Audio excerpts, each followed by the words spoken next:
मूर्ति। कैसे करें मूर्ति स्थापना? भारत समाचार पर मिलेंगे सभी जवाब। नमस्कार, आप देख रहे हैं भारत समाचार और मैं हूं आपके साथ श्रद्धा यादव। भारत समाचार के खास प्रोग्राम गणेश चतुर्थी स्पेशल नक्षत्र में आप सभी दर्शकों का स्वागत है। पूरे भारत में बड़े ही जोरों शोरों से गणेश चतुर्थी का त्योहार मनाया जाता है। गणेश उत्सव 10 दिनों तक पूरे उल्लास के साथ चलता है। इस दिन ज्यादातर लोग अपने घरों में भगवान गणेश की मूर्ति स्थापित करते हैं, जिसको स्थापित करने की अलग अलग विधियां हैं। इन्हीं विधियों को बताने के लिए हमारे साथ स्टूडियो मौजूद हैं आचार्य राजू शुक्ला जी, जो आज आपको बताएंगे गणेश चतुर्थी पर क्या करें। भारत समाचार के सभी विज्ञ दर्शकों को आचार्य राजीव शुक्ला का प्रणाम और गणेश चतुर्थी के उल्लासपूर्ण पर्व की बहुत बहुत ढेर सारी शुभकामनाएं। गजाननं भूतगणाधिसेवितं कपितजम्बुफलचारुभक्षणं उमासुतं शोक विनाशकारकं नमामि विघ्नेश्वरं पादपंकजं वक्रतुंड महाकाय कोटिसूर्य समप्रभा निर्विघ्नं कुरु मे देव सर्वकार्येषु सर्वदा। इसलिए भाद्रपद मास में चतुर्थी तिथि के गणेश जी के प्रादुर्भाव का, प्राकट्य का और उत्सव पूर्ण का ये पर्व गणेश चतुर्थी का 10 दिनों तक चलने वाला, अनंत चतुर्दशी तक चलने वाला, चतुर्थी से चतुर्दशी यानी 10 दिन तक चलने वाला शुक्ल पक्ष की चतुर्थी तिथि 18 को 2:09 का और 19 तक ये दोपहर 3:13 पर चतुर्थी तिथि समापन होती हुई है। इसलिए उदया तिथि का मान लेते हुए 19 तारीख को यानी भगवान गणेश जी की प्रतिमा स्थापित करने, सुख समृद्धि इत्यादि प्राप्त करने के लिए, और उसका मुहूर्त भी 19 तारीख को है। शुभ मुहूर्त में आप गणेश जी की मूर्ति को आप स्थापित करें। इस दिन गणपति बप्पा सब जगह विराजेंगे और जिसके जिसके जीवन में जो भी कोई किसी प्रकार की बाधाएं हैं, वो बाधाएं दूर करने के लिए, क्योंकि विघ्नहर्ता हैं गणेश जी, आप लोगों को बहुत बहुत इस पर्व की शुभकामनाएं। तो गुरु जी, मेरे पास दर्शकों से जुड़े कुछ सवाल हैं जिनके जवाब मैं आपसे जानना चाहूंगी। तो मेरा सबसे पहला सवाल यही है कि गणेश जी की मूर्ति जो है वो कैसी होनी चाहिए? गजाननं भूतगणाधिसेवितं कपितजम्बुफलचारुभक्षणं, ये जो श्लोक लिखे हुए, इन्हीं श्लोकों में ही गणेश जी की मूर्ति का प्रभाव देखा जाता है। मूषक अवश्य हो, और गणेश जी की मूर्ति में ये भी देखा जाता है, स्थापित आप कर रहे हैं तो दाईं तरफ सूंड हो कि बाईं तरफ, ये भी देखा जाता है। तो बाईं तरफ और दाईं तरफ का राज ये है कि अगर आप सिद्धि विनायक होते हैं तो दाईं तरफ और बाईं तरफ सूंड होती है, जो गृहस्थ लोग इत्यादि करते हैं। सिद्धियों के लिए आप दाईं तरफ वाली सूंड वाली मूर्ति भी ले सकते हैं। साथ में कपित जम्बु फल चारु भक्षणम, ये सब भी उस मूर्ति के आसपास या उस मूर्ति में ही अगर रेखांकित हो तो और अच्छा रहता है।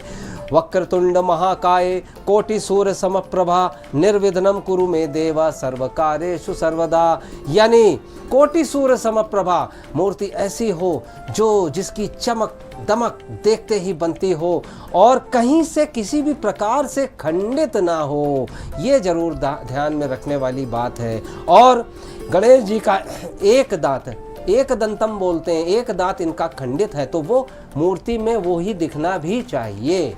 तो इसलिए बाधाओं को दूर करने के लिए हाथ में पाशुपास्त्र और इसके साथ में मूषक का भी प्रभाव, और उस मूर्ति पे अगर लड्डू भी बने हो या लड्डू का भोग तो लगेगा ही, उस मूर्ति का ही एक पार्ट हो जाता है।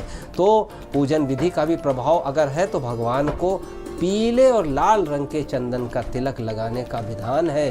दूर्वा अंकुर देने का विधान है। पीले रंग के फूल, अक्षत, कलावा और दूर्वा घास को चढ़ाने का विधान है। धूप, दीप, नैवेद्य इत्यादि, क्योंकि ये पूरा मूर्ति को स्थापित करना, कैसी मूर्ति है उसको स्थापित करने का भी एक विधान देखा गया है। गणेश चालीसा का पाठ करना भी बहुत ही अच्छा प्रभाव है। और जो भी आप मूर्ति लाएं, संकल्प के बाद, आसन देने के बाद उनका अभिषेक करने का भी एक विधान देखा गया है। पूरे धूमधाम से भगवान श्री गणेश, और इनके तो नाम लेने से ही सारे विघ्न दूर होते हैं। तो गुरुजी, मेरे पास अगला सवाल आपके लिए ये है कि शुभ मुहूर्त क्या है मूर्ति स्थापित करने का? वो सबसे ज़्यादा जरूरी होता है। हाँ। तो आप अब उस बारे में जानकारी दीजिए। जी बिल्कुल बिल्कुल। ये तो स्थापित करने के लिए मूर्ति लोग ले आए, और मूर्ति लाने के बाद जो त्योहार का मुहूर्त है वो 11:01 से दोपहर 1:28 19 तारीख का ये मुहूर्त बहुत ही शुभ है। 2 घंटे 27 मिनट की ये एक जो समय कालखंड हमको मिला है, ये कालखंड गणेश जी के स्थापत्य के लिए बहुत ही अच्छा है।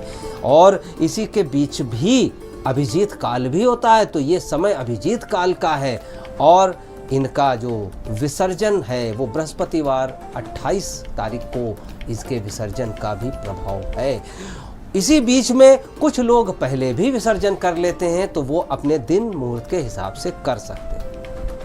तो गुरुजी, अब मैं आपसे ये जानना चाहूंगी कि मूर्ति स्थापना की पूरी विधि क्या है, मतलब किस विधि विधान से हमको मूर्ति स्थापित करनी चाहिए, तब इस बारे में बता दीजिए।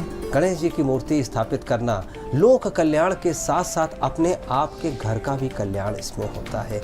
गणेश चतुर्थी पे गणेश जी की मूर्ति सबसे पहले आप कोई एक आसन चौकी इत्यादि लाइए और उसके ऊपर मूर्ति स्थापित करके अभिषेक करने की परंपरा जरूर है। अभिषेक करने के साथ साथ आप इनको भगवान गणेश को वस्त्र और आभूषणों से जो भी यथासंभव आप कर पाएँ सजाएं।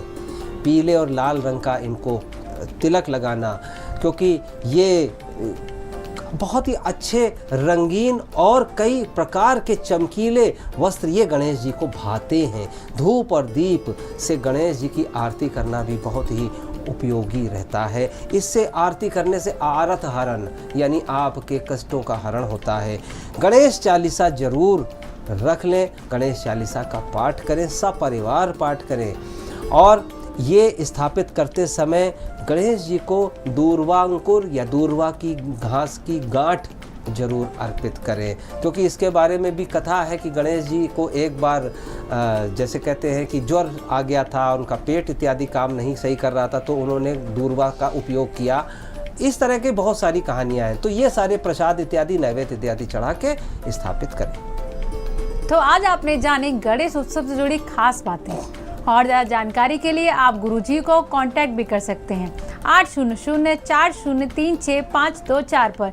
ये गुरुजी का व्हाट्सएप नंबर है, इस पर टेक्स्ट मैसेज कर अपने सवालों के जवाब भी पा सकते हैं। और साथ ही गुरुजी की ईमेल आईडी है rajivshuklaonline@gmail.com। आज की गणेश चतुर्थी पर नक्षत्र में बस इतना ही। कल फिर आप सभी से मुलाकात होगी विशेष जानकारी के साथ। तब तक के लिए देखते रहिए भारत समाचार। नमस्कार।